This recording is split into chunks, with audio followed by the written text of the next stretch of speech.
Tandas Magazine, Espoir des King, artiste Limbia Kador. Merci Namkolosi, Alain Dele. Alain Dele, the King is back. Yo bon Espoir des King. Faut s'abonner. Monsieur, vous qui avez choisi Nouvelle Tendance Télévision comme chaîne d'attache, nous vous transmettons les salutations de la part de toute la grande équipe qui réalise cette émission. Nous transmettons les salutations de la part de Hervé Chinois Noir, donc celui qui réalise cette émission, de la part de toute l'équipe de Nouvelle Tendance Télévision. Merci également à nos partenaires, surtout en commençant par Chancel Mbemba, c'est lui qui fait la fierté du football congolais. Nous avons Francis Bété bonne année, Nicaragua et Arletan de meilleur double, l'impresario Claude Ndomba s'y vont ce jour à Kinshasa. Nous penserons également à Malolo, l'oriste congolaise, Chouchou Natati, la véritable femme d'affaires. Salutations, clin d'œil à toi. Merci également à Yao Dilo Mampouya, exemple à suivre. Il y a Janice Tachongan pour te bangamituri depuis Suisse-Irlande, à ne pas oublier, puisque Mikolo, Azoyo Kanate, mais non, c'est un peu Abinganga, parce que Nayoka et Kala. Alors, Bandeko, tout au beau, mais ça n'a qu'au Lanabiso, la Nouvelle Tendance Télévision. Je pense que depuis et lobby, tout ça continue dans différents dossiers tout ça et c'est nous amis nous s'abonner encore davantage sur Nouvelle Tendance Télévision et de temps à autre les parce que nous sommes libres et tout ça mingi peuple congolais liberté de penser il faut la respecter mutu aza libre ya koloba makanisi na ye to ya koloba o ya monique po na ye ekoki to oye ayebi sans pour autant est lésé partie X to Y. Alors nous prenons le dossier Pasteur Kabundi Walesa, Guy Moleka, Oyo et Utikolekana, puisque vous m'en avez déjà première partie, à tout côté la deuxième partie. Nabanzi bota kolanda témoignage Oyo de konabiso Guy Moleka, Oyo aza tumite se tobenga nganga. Tout benga est sorcier, tout benga est nani. Et en parlant de Guy Moleka, tout benga azakanganga, tout azalinganga. Pour nous relancer na malobanae. Donc jusqu'à preuve du contraire, azakaka nganga tout mutamisala molili. Nous avons suivi les témoignages oyo balaki sabiso témoignage oyo sala en commun et sala rage. Témoignage et lobisa batu ebele. Communauté congolaise se trouvant partout à travers le monde, bah réagir ça par rapport à makam oignon surtout. Et l'Obama qui n'a ndeko Guy Moleka. Na kozonga na analyse par rapport à ndeko Guy Moleka, kozonga na maloba na ye parce que c'est vrai nous tournons tout autour kaka ya penser na maloba oyo ye moko et bimi na monoko na ye. Ya lobi a sali 40 ans na kati ya musala oyo ya kinganga. Je suppose mutu sur ça déjà na une année, 2 ans, 3 ans à cause de maîtrise ya domaine to ya eloko ya zosala. Alors, ceux qui ont commis un motu, a commis 40 ans d'expérience, généralement, bah, comme un sage. C'est-à-dire que y a commis motu faut kaka abanda kotangi ça a commis une maîtrise ya matière, tu as domaine wana makasi il sous koleka. Avoir Ndeko Guy Moleka na maloba na ye, on a l'impression comme c'était quelqu'un qui venait d'être initié et qui abanda azaki na maîtrise pena ya domaine yangote. Na banzi tango basalaka kindokito to bapesaka kindoki batalaka batunaka acheter ote aza mwana moke poto pese kindokito nani. C'est pour la première fois tout le monde a peut-être ngangazol bakino il faut en affiche fiche na ye izaka batu ya 18 ans ndeko mata. Alors on se pose beaucoup de questions parce que na banzi ki même matanga na kokosa lelo pe koma nango na système kokosa âge okomona mwana moko moke azowelela akola azaki na âge ya ko voter te. Mais au moment où on document à cause même âge et à comment on a la carte d'électeur sur le âge non na carte d'électeur âge nanga eza boy mais âge nanga ya solo o papa na maman na mama botanga o na yebi eza boy c'est-à-dire o eza na eza même âge té tozongi na makam o ndeko Guy Moleka zoloba c'est-à-dire ne toloba ah c'est quelqu'un qui o azosala c'est-à-dire vouloir quelque chose et son contraire. Yemoko a lobby boy. Après Yemoko a mis contredire beaucoup de contradictions à Katia Makamunaye. Dans le moment de témoignage, Toyebi a informé que les gens ont forcé à Kayete. Ils ont Yemoko connaissant qu'ils ont traversé un moment difficile et que Azaki n'a besoin Yako Kutanana Nzambe pe malaman ko se repentir afin que à continuer ko vivre à on a ça mon qu'il parce que à komaki ko vivre na kati ya ba menace. Lelo na deuxième témoignage na o lelo asali pona ko contrer to pona ko telemela message o yemo ko abimisa lelo bo sentir que sous incohérence ya ba idée za makasi na deuxième témoignage to émission à oti ko sala na base sur ce plateau tout ça na ndeko kile na ta ko bisa bino ke ndeko kaka moko alobaka ke no caleçon to sous-vêtement ya ndeko tade de montikil ezaba memela ye. Yé moko mutalobaka lisusu que ba memela sous-vêtements lisusu ya ndeko na biso trésor pour tout. En parlant de trésor pour tout, je pense que dossier trésor pour tout totikango en suspense et suka na ngoka bongo. Mais ndeko kile raza awa bandeko baza awa o bazo continuer toujours ko sala investigation mais makamupe eza ebele na kotala o ezolika na kati ba témoignage na ko sangisana o ezolika na lelo en fin de compte on peut comprendre likamnini o ezolika mais toko sauter dans nos points wana tozana Killer sur ce plateau Killer si bonjour. Bonjour Alain, bonjour Nabandeko, bonsoir Missana Rolanda biso surtout bandeko biso libanda parce que bangonde bazara mingi na moi culture wana to notion yango n'habiter s'il faut na classe au côté culture to notion bon bref bangonde bazara biso moi mingi et puis bandeko biso pe a ba émission zongela bango on est très content en tout cas et puis plaisir biso ça que Marambo toujours comme c'est la bino, c'est vrai qu'on n'est pas plus intelligent que vous, mais ce que nous vous donnons est quand même positif. Et Marambo bino bozong islabiso, ils ont permis tarabiso peto kokakoye balisusu kobakisa lisusu na muke otoza nango. Donc merci encore une fois là Alain et puis merci na batinyo so balanda rabiso. Ndeko Killer na base que déjà depuis première partie Olanda qui ndeko na biso Guimo Leka, il y a témoignage naie et puis Olanda qui peut aussi émission oyo asali oyo pona ko démentir pona ko lakisa que témoignage naie etikala koza la vérité.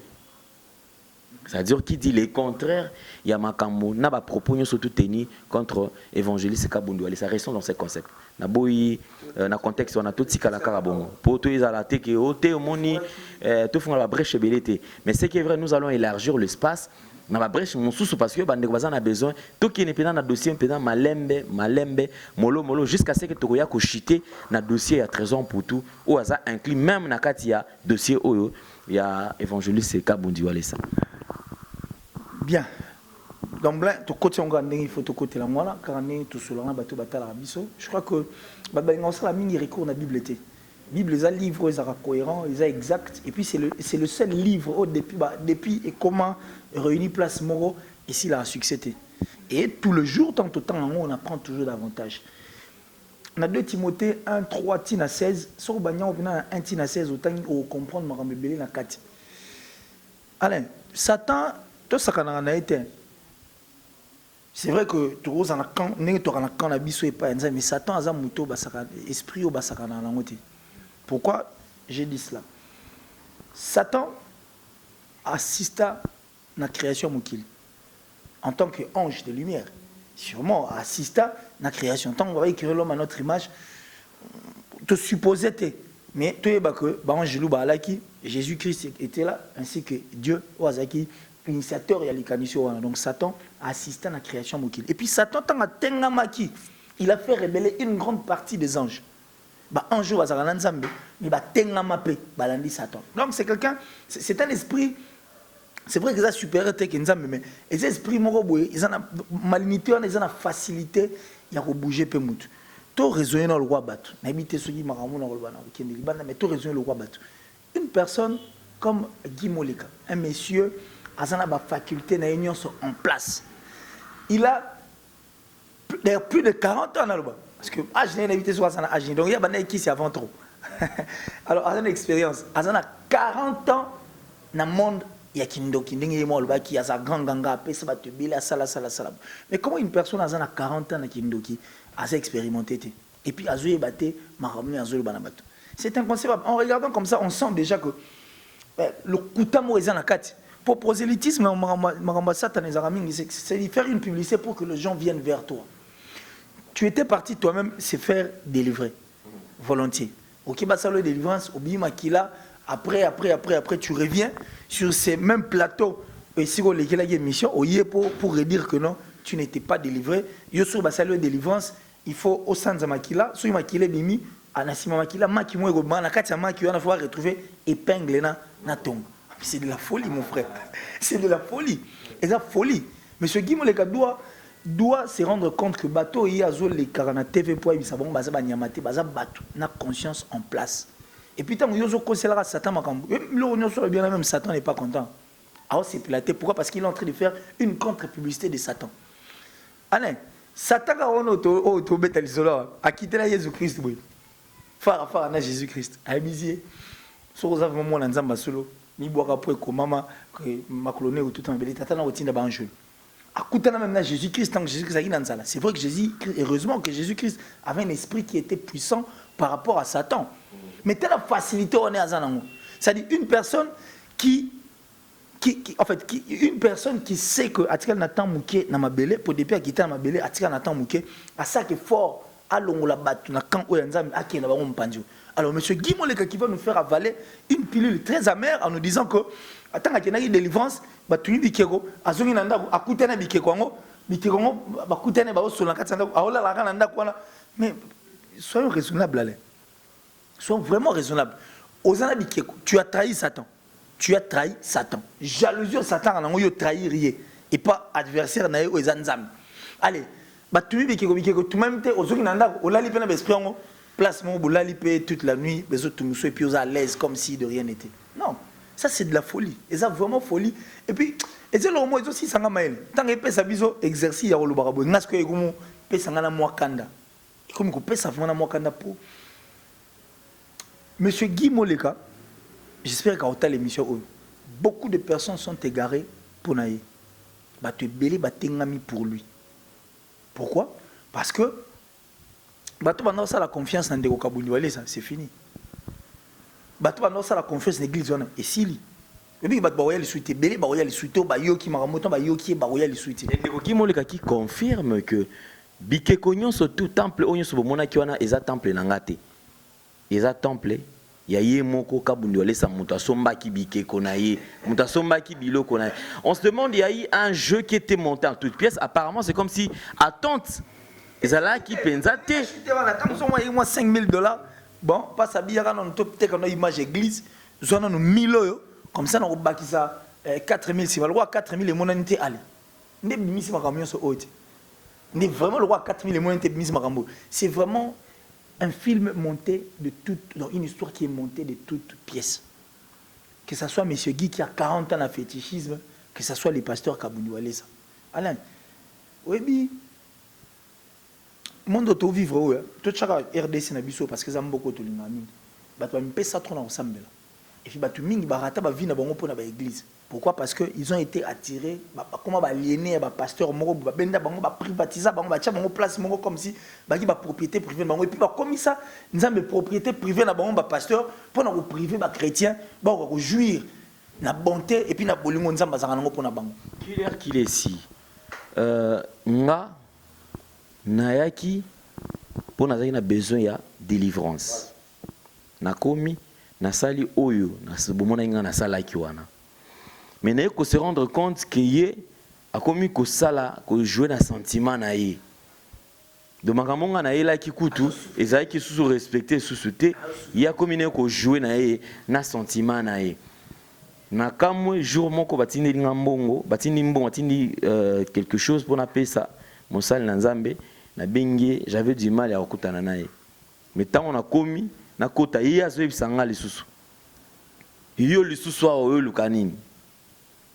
Tolongo to kena version mosusu ote ngana bankité to awo eza bankité parce que oyo koya okobanda ko buka mbongo obimisaka mbongo kaka bo okena on a sonné lo mota ko pesa yo to pusani suma musika lisusu alobi nga natika la koleka na cure d'âme te natika la koleka na affermissement te délivrance coûte na ebité natika la koleka te ba image au botala wana o ya makilanga na tikala ba makila te. Mais c'est sur ces mêmes plateaux à Sénégal peut makila Voilà. Je pense qu'on sera avec Guy. Tous on a Guy na plateau A. Tous on a Guy na plateau. Tous on a besoin de tout avancer. Parce que c'est un dossier où ils a tellement flou, compliqué et n'a pas qu'à répéter le roman. Le peuple congolais a zobaté. Ceux qui nous regardent ne sont pas bêtes. Et puis il faut tout y que les Congolais ont tout cas été.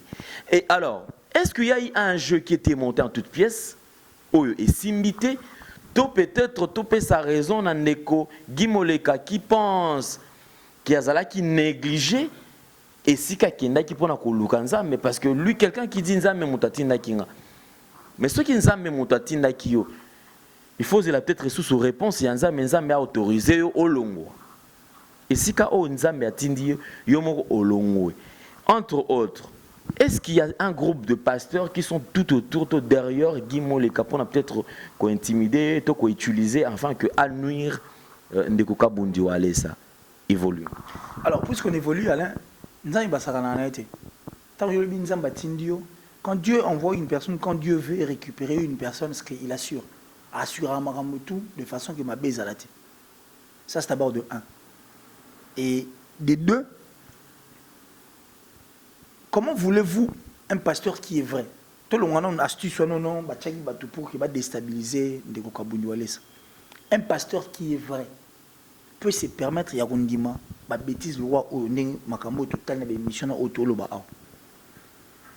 non, c'est pratiquement impossible. Comment tu peux accepter jamais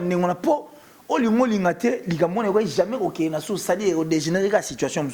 Ça, c'est d'abord de 2. Et puis, il n'y a aucun pasteur tout autour de ça. Ça, je ne pense pas. Il y a autour de bien que ce soit du côté de Kabundouale, que ce soit du côté de M. Guimoleka. Il ne peut pas avoir un rapport entre les ténèbres et la lumière. C'est pratiquement impossible. Pratiquement impossible. C'est-à-dire, c'est pratiquement impossible. Tout en a terre. Et s'il faut finir avec M. Guimoleka, il fallait finir déjà en avance. Un pasteur qui veut délivrer une personne, c'est vrai qu'on délivre. Il y a un délivré. Alors, on a les affermissement, on a mis Jésus, comme on dirait. Tout ça là parce que Dieu a déjà prévu un temps pour tout ce qui se passe. Qui est, bon, à Obomane Moutouté, mais après venant déjà biso, que soit au Tamboulbo qui déplace, soit au Tamboulbo qui déplace, c'est pourquoi il n'agit pas. Sur les bandes, M. Guimau, les gars, limite, il a 10 minutes dans le plateau. Non, mais c'est vrai, je ne pense pas qu'il allait passer 10 minutes dans le plateau dans Alvin. Et il allait finir comme ça, comme, je ne sais moi, un serpent. Ça, c'est jouer de Dieu. Il va comprendre que Marambo Guimau, les Kalobeza, pour Kolinga, et l'eau qu'on a contraire dans des places dans Jézali. Au lieu de Marambo délivrance, et ça l'aime bien, parce que yo, soit délivré, soit délivré, il faut. Quelqu'un qui sait, soit il va délivrer l'eau, il faut salim. Mais tant qu'on va délivrer, si on a vraiment posé ça, il y a un zambé, on va dire. Quand c'est pas, ils ont passé à terre, délivrer, mais aussi sur délivrer, pour la musique, c'était la moindre des choses. Si réellement il avait besoin de Dieu, c'était la moindre des choses. Dire au pasteur que non, vous avez vraiment la posée à délivrance, mais qu'il est bimbo, et tu as dit, Maki mon a 400 belles sous ma case, pour que Maki en bima, pour passer là-bas retrouver épingle na, c'était na Katsugi tombe. Il y a de quoi boire dans cette histoire et à manger. Monsieur Guy Moleka, à ce que j'ai l'impression, on dirait même mort boyakala. Tout le monde a un maramba, il y a mbongo, et alors il veut tirer pour qu'il y ait un sous. Donc c'est une autre manière pour lui de faire les choses de façon pour qu'il y ait un parce qu'il a signifié aussi que dans une église, blouson n'a pas d'endroit bangote. Donc na yimu panjo à côté même na komba dingo na kati. Abiya edi, akelu ga edi, ba komina edi na parquet. Ba soigner na parquet, ba soigner na kati. Bon, vous imaginez que vous allez discuter na kati à parquet. Et c'est que soldat balina batumusu bala donc vous soignez sili ba simbi binote mora kei non Alain on n'est pas des petits enfants pour avaler des pilules pareilles. C'est pourquoi j'ai voulu qu'on reçoive vraiment monsieur Guimau le canal plateau tout sangélé na maluba pour na moni Alvin on dirait je sais pas Alvin c'est comme si Alvin a un penchant moro mpandi mo il avait peut-être peur ou soit il ne voulait pas poser des questions pour tant monsieur ko clouer mutu bala ene pemé parce qu'il a la seule et vraie personne qu'on peut nous analyser ensemble avec lui sur ces plateaux c'est monsieur Guimau le. Ça vaut vraiment la peine qu'il vienne et ça vaut la peine qu'on lui pose cette question. Et puis, je me porte devant en tout cas dans le sur le plateau. Je vous assure que dans Kimate, j'aurais vraiment besoin de voir ça sur le plateau. Tout à l'heure, vraiment. Non, mais Alain, ces pays, RDC n'a pas qui l'ont jazz al Zahir. Ça fait très très mal. Batlo Abino Balin, vous avez soit à moins 20, moins 25, moins 30, tu pousses un top, tu élargir le champ de façon que mis sur bateau fond. Il y a encore des aveugles. Et puis il y a des gens qui continuent à croire au pasteur Kabouni Walesa. Il y a encore des gens qui continuent à croire à M. Guy Molek. Mais c'est de la folie, Alain. C'est de la folie, Ndele. Ça, c'est de la folie, mais ouvrons tout à brèche, Moussoussou. Je me rappelle avoir reçu un appel, Touzamba appel, il y a un Komoko Spirit. Ndeko Spirit, je crois, depuis le Canada. Ah, depuis le Canada. Oui. Nous allons introduire sous la image de Ndeko Spirit, autour ça n'est peut-être lobby, avec quoi intervenir. Lorsque Ndeko Guy Moleka, à l'écran à la télévision pour nakobimisa makambo sur kolobela makambo sur Souzi Ballon d'Or PSNM ou atika biso Ndeko Spirit a sepelate nandenga tanga ba trésor pour tout batunyo sotwana Ndeko na sepelate maloba Ndeko na biso Spirit Guy Moleka aza aventurier Guy Moleka aza men c'est-à-dire babangwaka bato babangwaka et nakingwaka wana Lelo en parlant et nani vérité sur ndako oyo Guy Moleka azolobela lelo ke et pas nanga na mombele ceux qui na limité ceux na nini vérité sur ndako on a déjà 12 ans nango et on a quelqu'un qui va nous proposer oh là qui s'habite tout balancer kaba image bota la réalité par rapport ya makam oyo neko Guy Moleka azoloba. Alors je me pose une question, quel courage ou qu'est-ce que derrière et c'est quoi la motivation? O esali ke Ndeko Guy Moleka alongwa na monde naye ya kopo asalaka pour akende kokutana to kotutana na mwana mboka Kabundi Walesa. Belle question. Mon sal na Nzambe. Belle question. Une très très belle question. Oui, maman notre nom on a kalaba maman banda la taba robe rouge.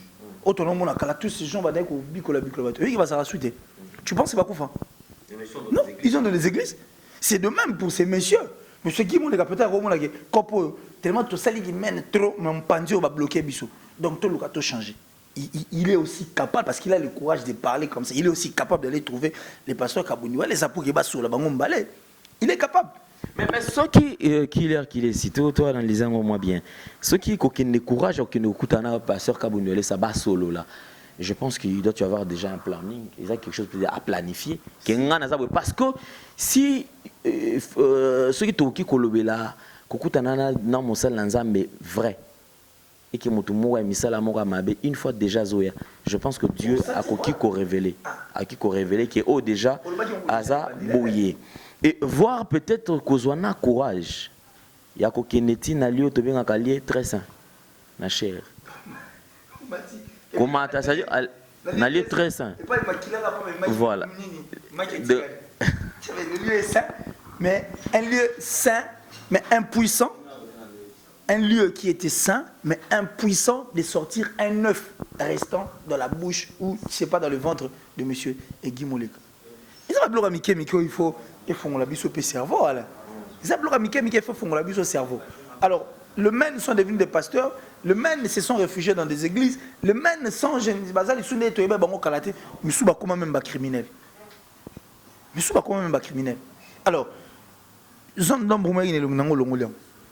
un lieu très saint, là où Dieu vit, là où la puissance existe. Alors, une puissance qui est impuissante de sortir rien qu'un œuf restant dans le ventre de M. Guy Moleka. Après une forte prière, bien entendu. Est-ce que c'est possible qu'on parle aussi de la présence de Dieu dans le lieu? Non. Parce que nous parlons de lieux très saints. Parce que ici, quand Marambo a témoigné, je vais dire que ça, la Mezaki, il est cher. La troisième lieu. Et ça qui est la deuxième thé, la CP qu'on a été. C'est-à-dire là où la puissance réside. Alors Dieu, je ne dirais pas qu'il est compliqué. Il est capable de tout. Je veux te relater une petite histoire. Pasteur, moi, à terre à Batou, hein, à Fumara. Un grand fumeur, un très grand fumeur. Mais voici mon toswag. Ça dit mon toswag qui se trouve à Olatanakine. Ça dit tout risqué, quoi. Tout risqué. Surtout que ça sur Olatanakine, c'est que tout risqué, quoi. Tout risqué, maintenant ma solo. Exemple à suivre, chez Odilo Mampouya. Désormais, qu'il Mobimba, Mumbashi, Pongo Mobatola ta Ao. C'est à Kassavou, direction Gambela, avenue Opala 24. Il n'y a pas meilleur que ça, mon frère. Boutique, exemple à suivre chez Odilon Mampouya. Toi, on a pas de Nankini. Bosa Ilomo, non. Exemple à suivre. Simple comme bonjour. Donc, on est place ma solé fandi. On est sur le molata. On est sur le mot à la chic. Sur le mot à la élégant. Le mot à la tendance. On a soyé. Ils ont un exemple à suivre quoi. Chez Odilon Mampouya. Il y a Rachel Fantasy. Bango Kassan bien donc à Odilon Mampouya. Claudie, ouais. Exemple à suivre. C'est encore possible. Potona Kisasa. Potona Kisasa. C'est encore possible quoi. Bah fois tu t'as dit. Potona Kata Bamkinini. Deux fois tu dit. Le mois. Un pasteur fumeur, en tout cas un grand fumeur, mais sur l'église, un 10 monté l'extra fumeur, mais sur la zone terreau qui m'a. À celle nango, une année s'il vous plaît, à fumer à Raka. Alors, ces jours-là, Dieu avait dit non, parce que tu ne continueras pas à faire ça. Tu salis mon nom, peut-être bateau mon va s'épeler. Mais qu'est-ce qui est arrivé? Ça les a au Kangama, ça les a au Kangama, aucun trou, l'illusion est à part ma claustra. À matin, cher poité, à cher papier, papier ils ont prévu, c'est à qui maté à poité. Mon pépé continue dans l'église. Mon pépé impossible. Mon pépé et l'on a papier à Congo, ils ont cher et l'on et quoi, il était censé ramasser. Et quand il venait pour ramasser 3 cigarettes et quoi il a poche. Et c'était devant toute l'église. Vous imaginez le roi là? 3 et quoi? Mais Dieu est fort. Dieu est fort. Il est capable de tout. Donc toi tu viens sur une chair comme ça, au matin, dans lieu très saint, délivrance maquillée bimi, mais maquitikali. Sont raisonnables là. Parlons de la force ou du pouvoir au serviteur de Dieu Bazanango. Je pense que Dieu est multidimensionnel. Dieu est fort. Capacité surtout. En parlant du témoignage, Neko Kiler, Neko alongwe nanda kunae. Akutana ina nuna pasteur parce que je ne pense pas que Moutalongwe malmoko nako ayemba la moko abandi témoigner. Non. C'est-à-dire que Azoa qui déjà tant que ça l'entretien. Et tant que déjà tant que témoigner, c'est-à-dire premier moutuna oyo la première personne oyo a viva témoignage nanu yemoko face à face ils ont un pasteur. Voilà. C'est-à-dire que pasteur Azoa qui tant ya koyoka nekogi moleka. Après koyoka nekogi moleka, c'est après que le pasteur aille à donner l'autorisation il y a qu'au passer liboso na cher pour na ko sala témoignage. Tous on de part kolongwanda ko. Okene kokutana pasteur. Pour na kokutana mon sal nzambe awa généralement ba sal nzambe minene ezalaka nango tekake oye oleki non. Je pense qu'il y a diacre Ayamba qui m'a tout chargé à protocole Ayamba qui est aussi serviteur de Dieu. Après Koyamba est amatissier parce qu'ils ont une hiérarchie. C'est-à-dire à l'ongwe amatissier msusu pas mutukingani. Après qu'il pas mutukingani amati peut-être pas cordon. Il y a membre église après cordon amati pas peut-être mutuza chargé. Il y a makamu ya pasteur, c'est-à-dire il y a kokutana na pasteur, tout est visiteur. Akutana kinaye en fin de compte aki kokutana nesikoyo na mosali na nzambe. Après kokutana mosali na nzambe basololi. On suppose que déjà témoignage auto-vivaki oyo ezalaki déjà entre basali na nzambe. Alors, un serviteur de Dieu a déjà yokaki témoignage. Mesdames et messieurs, prenons le temps tout l'anda extrait à témoignage oyo. Témoignage solo lama qui déjà avant et ko sala masikoyo na kati ya cher na bikeko oyo soit to ba to bingango temple koko Kinshasa pe azawana puisque ça eke comment ça babinga ki koko Kinshasa zana koko Kinshasa azawana toujours mon appel koko Kinshasa azawana. Alors prenons d'abord les images, nous parlons le même langage que Hervé Chinois Noir. Prenons d'abord ces images na biso na bino bandeko boko la na biso to la nana no image oyo ezo sala na kati ya temple de temple na kati ya temple. Témoignage Nakatia temple et puis temple Nakatia temple. Suivons. Comment on a ezali Guy Moleka bat ba binga na komo ya 007 as de pic na vani na limité résidentiel 12e mairie. Nazalaki grand maître munene na makamu o etali pouvoir ya bonganga o bozongo neza liboso na ngai. Komaki passer walesa akendaki ko sambelela moko ya biso ya misala na biso ya bokoko oyo ya bonganga oyo champion wana akoma pemene ya passer walesa apesa ba biloko wa bokoko wana bayaki ko intopiske na bambongo balekala ba moyanyo surtout de batiaki na niveau ya justice. Alors nga na kata justice action na ngeza la kiboy. Na yaki uniquement ba benga nga pona compléter na moyen financier et puis na spiritualité parce que na grand nazalaki grand maître ya blague té. Ton na côté bitumba wana na bandi ko financier na bandi pe ko sala o ezali bonganga. Alors na bonganga na salaki na financement na salaki na aboutir na l'autre côté na dit toujours ba échec. Na kendaki ti ko mona tasi o babengaka mbengu na ngambu ya Pont Maréchal na province ya Congo central. Na kendaki kuna na salaki 3 jours na mai na bimai na ma pouvoir o ya ngai pouvoir wana to na sali mbala ya liboso na sali yango automatiquement etumbaki temple na ngai ndenge ba stati musu bazali awa eza ya kozika etumbaki temple na ngai tango etumi temple na ngai na continuer toujours na yako perdre moi na ngai mobali na kombo ya Stani Moleka na lobi jamais tokotika makambo tokolande pour la deuxième fois tokotake totakaki eye kokoma deuxième cérémonie pardon moi si a longwe na likolo ya balcon a gratter a glisser a kwei tango moi sa kwei azalaki na mwana na maboko mwana ngai na kombo ya Guy Moleka mwana buka na mu Congo et puis mwana na akufaki na âge ya 9 mois tango mwana akufi tozongi na réunion na biso kaka ya lisanga oyo place batindaki ngana kene kosala ba cérémonie pona ko récit passé walesa ezali na 32e chute ya rivière Pozo na croisement na yango na fleuve Congo. Place wana ona zoloba bato bayebi kuna bayiki bat bakoma kuna te navigation ezalaka te pêcheur akomaka wana te eloko mo ekomaka wana ezali te.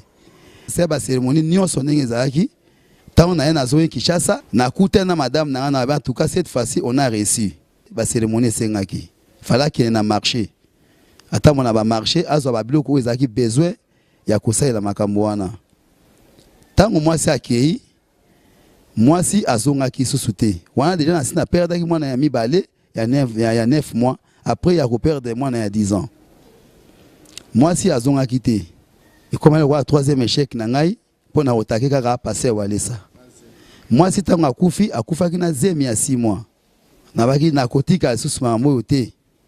Comment c'est fait que nga na otake passer oyo ba retour oyo ya osala ezotake ngai alors pouvoir nino ya zanango tozi programme to sali to le quand même na moyen des accidents toi envoûté na position oyo ke soki ameki ko bima na tiaki remorque na ngai en jeu d'une manière que et tout a passé walesa l'envoûtement moko boy akufa sur accident de l'entretemps beaucoup qu'on a biso ezaki toujours na siwana opération ezaki loko la lobby ba ko apprendre ngai avant un jour ya opération que mutu kana ngai ekwe na mai ndombe mutu moko abimate to yeko zo 3e programme non cette fois-ci nazo bimisaka don di correct na nga naza nango awa na installer yango tant on a installé yango opération ya passer il fallait ezala na à peu près kokoma 11h ou avant 15h na yeko za coup de téléphone ya moko na biso ndenge chauffeur akeya komi kuna asali accident abomi batu mutu kane peli moto na chauffeur abimate ba portier bloqué na yeko vana na naku deuxième voiture Toyota Corolla et ko pela moto juste libosa lupango na ngai na lingaki na boma yango na yoki be esprit na nga ba yesi na bi tika yango za sacrifice pour cette fois-ci bozolonga walesa kaka na même moi wana ndaku na nga na utaki poto na chaye biloko na nga na boîte de nuit na boîte de nuit ya munene likolo na kombo ya Astepik biloko nyonso na taki na kati eyeko na kozika tango eziki na monike un peu force kiti awa fallait na déplacer na zonga na Europe koluka ba parfum o ezo périmètre ko sala misala wana tant na comme na Europe na vandi na pongi ya moi ils repos moko ya 3 heures du temps après Kayou na moni passer wale ça a s'habiller kaka ndenge na mona na parquet alobi na nga mwana makambu oyo za kolanda oyo eza makambu ya yote oyo eza makambu ya Nzambe mutu yo zo protéger na sambelaki pona ya bika mais tant yo koti makambu oyo Nzambe za bosenga na yo soki olali Nzambe te okotia bomo ina na mokuse na lamukaki à partir ya Europe na bengi champion alobi na ngai makambu pamba wana vérifier na ba loge ki ba kilti oyo yebi kuna ba science ya kilti oyo yebi kuna ta ba loge ba ko pesa ngai comme moko ya Esho Monde Simba Business nazi catalogue wana na luki passer wale sanakati na mona ki était na luki na ba catégorie mususu ba catalogue misusu na mona ki était mais ba na ko persévérer nga toujours na ko ya Kishasa na comme na Kishasa na ko za susu révélation na ko lota lisusu bon na été sur yango benga révélation tant on attaquer na ndenge nyonso je pense que tant on va attaquer na zolo ba bozo on va attaquer té eza ba cérémonie ya mitakala ba cérémonie ya makasi na bi non na zolo ka passer oyo na mona ye na posa ngeza na pusa ndena yeba pouvoir ni nazaka na yango ngai pe na kota na pouvoir oyo yaza nango po eza fort e betinga mingi papa ya mbingai ta on a yambie na rencontrer ye automatiquement to sololi aprenga mutuna moko est-ce que temple eza na ndako na yo na bi effectivement na temple ya munene na ndako so to ke sikoyo to kozwa yango ngabi papa to kozwa yango ondimi ke Yesu Kristo aza mokonzi na pe mobikisi na yo ondimeli Nzambe to zwa biloko oyo ngai papa na ndimi moka ataka bi tokei nazali na frère na nga pembe na mitu na nga bi oh on to okende passer on a mona sambe na etemba mo to okende boy ah to kende oyo komi na bango kuna nga da na FC vérité tant to komi passer a matin escalier na nga muke wana pona okota na temple alobi kaka na kombo na Yesu abandi kozwa biloko wana peso de bokanga biloko oyo nde bazako kanga ngai moko kolo biloko oyo biloko evandi oyo na banga ki pona ya bi force ni nezali awa et puis tant to koti na pasteur ezo sala nga na yebi ke oui awa sikoyo makamo na lukaki ekokisami mais Nzambe oyo asambela kaza makasi asimbaki yango sans prière sans cérémonie sans merci comme tout le bas toujours que bisona bino tous rappel temps ya ko réfléchir to finga karaté mais tous attend parce que le peuple congolais a muto maele azobate total ba image grand cas en regardant toutes ces images et le Béloni non qui sont moi et puis j'ai eu très mal parce qu'on a tali nombre de personnes dans la carte église Nathalie, nombre de personnes. Dans le temple. Je préfère tomber dans le temple. Parce que c'est le temple, dans le temple. Tu as parfaitement raison. Merci. Merci beaucoup. Alors, Nathalie, bateau est belé dans le temple. Nathalie, bateau, dans le temple, dans la télévision, j'ai vu combien de personnes qui ont porté dans l'Ikambo. Et puis combien de personnes ont cru que place au la Rezagi Makasi et puis Zamalam. Ça fait très mal, j'ai eu très mal, très mal, très mal. Donc pour une seule personne, pour l'amour de l'argent, vous allez bouger beaucoup de gens comme ça. C'est-à-dire vous déstabilisez Bango et puis vous êtes très à l'aise. Et des histoires pareilles se passent dans un temple. Un temple que nous appelons un temple de Dieu, là où vit l'esprit de Dieu. Non mais vous seriez fouetté, chicoté, hein, que vous le voulez ou pas. Vers la fin, il y a mon culot, ça il faut s'attendre à ça. Et puis, il faut comprendre que version de l'obra, oh, Nzamba Ouang, on a battu Zara Lokuta, c'est solo. Et ça vraiment un solo là. Il y a beaucoup de personnes en Nzamba Ouang, on a battu, on a battu, il y en aura plein. Ça fait très mal. Les images, il faut les garapena trotter. Parce que tout le monde est en train bato bazara mité mapine ko katata ba komona ba ndenge biso to sangisi ba élément nyonso ba comprendre que zaki moi pièce mo en fait théâtre mo to film mo monter na ba pièce nyonso tout c'est très dangereux là. Merci Killer Killer, si c'est très dangereux. Alors, en parlant, il y a témoignage. Pensez-vous qu'il y a une cohérence d'idées dans témoignage oyo? La témoignage, parce qu'apparemment, il y a des oublis. C'est-à-dire qu'il y a des zone qui nos côté avant qu'il y ait côté c'est-à-dire que monte à sauter comme il y a nos côté après na bossa qui avant na tokutana toza qui na no boy. Tu penses que na ba idée ou pena bosangi sinango est-ce qu'ils a vraiment na singa moko ya Rolanda mutu so azoko c'est mon na misu et puis Dieu tellement qu'il est puissant, tout puissant d'ailleurs parce qu'on il faut préciser ngo dans la confusion à Tchebango. C'est-à-dire likambo yomo osali ozo wa maîtriser ngo te. Et là on a yomo ozo wa kolobango te. Et ça un témoignage vraiment incohérent. Et puis pas digne d'être appelé témoignage. Ça c'est une pièce de tête. On y groupe salon on salon.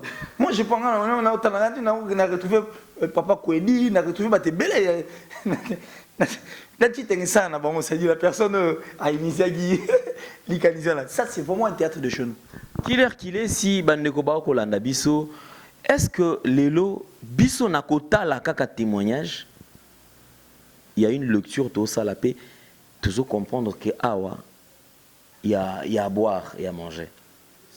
Je me pose la question, l'issona biso bat oh peut-être tout le bata qui biso tous en mon centre tout en permanence.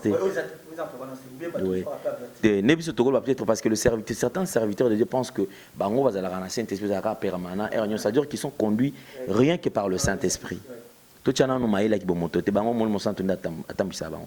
Ce que je me pose une question. Mon sali na nzambe tant on a les témoignages. Misunaye et mon akité qui témoignage au yondeza boiza mabokeza makafasolo mo ba monter na ba couleur pour na ko zoape courage ya komema mutu ya bongo liboso ba peuple de Dieu ba brebis et ba brebis o baza ki mingi égaré ba zuzu bango ba sangisi bango place moko boye. Je pense que pendant ko zo matière to bilé ya ko pesa ba brebis faut tala bilé nini ba brebis ba kolia. Est-ce que matière bilé ou ba brebis ba lé oyo eza pena bilé approprié pour na ba brebis? En toi une nourriture bilé yo na ngolo biana atana matanga wo so ba chango ba olia ngote même matanga otula biloko ndingo so ba bongolo ngo biloko makambo ba sala so ba bongolo biloko olia même matanga muta olia ngo kozalate. Ah c'est lui qui sème le vent récolte la tempête. Je crois que eloko yangloba tout muto aloni pena mon pépé a récolté la tempête, on a tempête, les autres qui ne peuvent pas casser les gars, on a fait récolter. Mais vous étiez en train de s'aimer le vent, vous attendiez quoi? Voilà que le vent au boulot dit. Et puis c'est retour. Mouton l'oni masango ligné misangouba. Non, l'oni masango on est bimi, lié sigo total. Donc, et ça d'abord incohérent. Et puis, ils ont qui a propriété à Opé Sabatou. Et des témoignages pareils, il ne faudrait pas le faire devant tout le monde. Ou un des deux, je crois maintenant que c'est prosélytisme. Vous avez emmené un témoignage pareil pour dire, pour prouver en face. Il y a Moukili que vous faites bien pour qu'il y ait pas ça. Il y a un prosélytisme.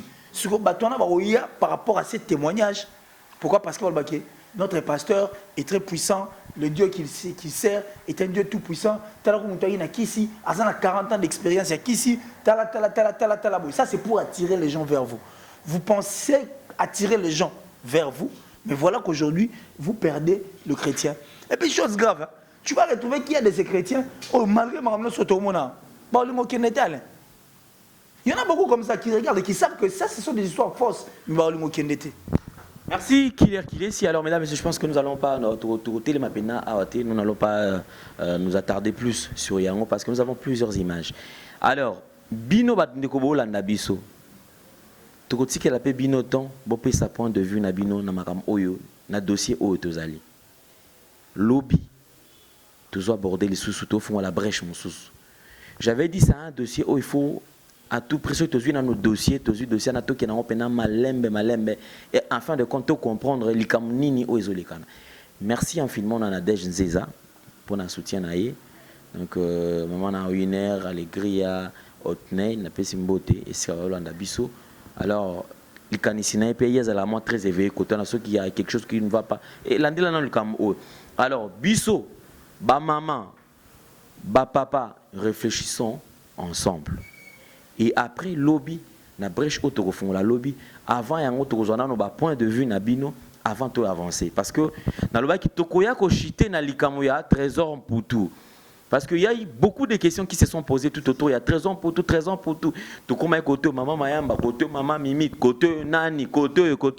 En fin de compte, tout qui ça, na dossier wana pour mettre fin, na toi arrêter malamoko dossier wana tout ça tout chango pe mo panzi pour tout ba dossier ni sous auto kozwa pour continuer na yango. Alors tout comme na suka qu'il est ici, en dehors le message à Matutu, vas-y occasion, il y a Kolanda biso et puis signaler bango que brèche musuto fongola ngo lususu déjà lobby. Un grand merci surtout Mandeko Bazolanda biso. Je crois que ba commentaire la Bible ça la rappelle biso bien ceux qui commentent positivement. Nous aimons te linga rappeler ça les mabongo pour que tout ba ça va kanisi. C'est vrai que ba tout ba uzana bango Davina bisoté et Yahweh beza que Jésus-Christ n'était pas venu pour la paix, il était venu pour l'épée. C'est-à-dire épée na et ça là que bato ba otala makamna ninga bien. Et puis nous devons retenir que Marambo est comme la Bible. Ils ont le roi Mboulo et Zobeta. Donc ça dit, Mboulo est bêti, il faut comme Atina ma belé. Pour mission, on a police ma belé, et Boti Sablo au topé, et l'on la moi, poussière. Jamais Mboulo est allé qui tient comité zongi le colonel. C'est de même le roi Malobo à Nzambia. Nenga le bango né au Salem. Les justes posséderont cette terre et les méchants seront retranchés. Donc, Dieu mettra fin à Marambe Belé, né comme on a Révélation 21, 3, 4, côté Moussoué dans Apocalypse, donc Apocalypse 21, 3, 4, sur Tangiango, au Monake, loué aux alatés, passé aux alatés, maladie aux alatés. Ce sont des choses qui vont se faire réellement ici sur cette terre. Alors regardez les choses du bon côté, évitons. Il y a faire et le repère ensemble quand tu fais égarer son peuple, il y a aussi l'effort, Bakota, il y a aussi l'effort, Obimisa Bango qui est en place, tu seras puni sévèrement. Donc, je crois que brèche nous déjà le lobby de Guala quand on a kanisa malam pour les lots pas permettre de penser sous moi ma casse et lobby j'espère que tout bon mal sous n'est pas au salaire fort pour que tout fulango tout qui est liboso de façon que bandeko ba otala biso bayeba et puis bas sous kanzela malam ya otambola parce que ça très important. Donc merci à toi Alain Dele, merci à Hervé Chino Noir, merci au pasteur Serge Mamou déjà que tu as osé le questionnaire naïe. Pasteur Serge Mamou depuis Finlande, donc déjà ce soir, je crois que ce aussi c'est un des lettres, quand ça sous madame Tindelo, questionnaire. Merci à Tati Bouchiri, le ministre de la Défense, Nakatia Hollande, l'homme à la précision de la montre suisse.